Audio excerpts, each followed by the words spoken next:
As jy 'n Land Cruiser het, double cab, single cab, en jy soek 'n ordentlike center console, kan jy die by ons kry. So hierdie spesifieke een is vir 'n single cab automatic Land Cruiser 79.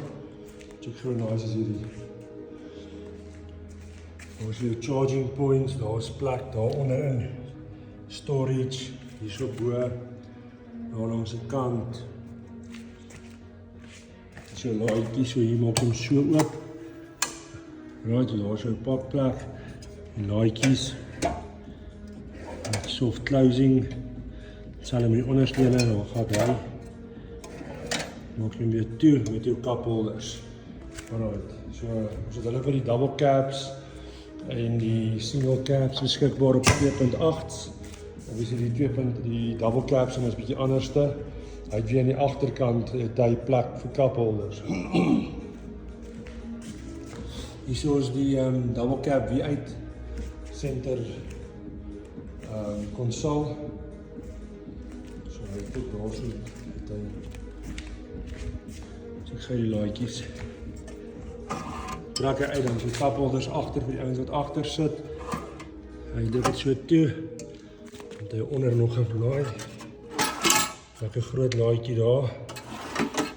Gaan hy outomaties toe. En dan hier in die voorkant het jy ook jou twee laaie met jou bakkie storage, jou kapholders. As jy hierdie double cab hier uit. Sy soft closing. So as jy in die mark is vir 'n ordentlike center console vir ons en lei, ons kan hulle help.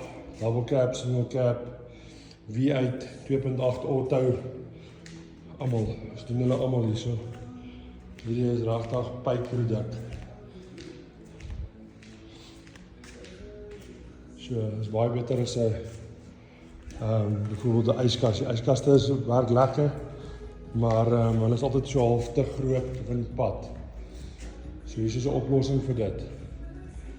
Dis hier by Middelburg in Mpumalanga 70 Jeppy Straat 0822 637 063.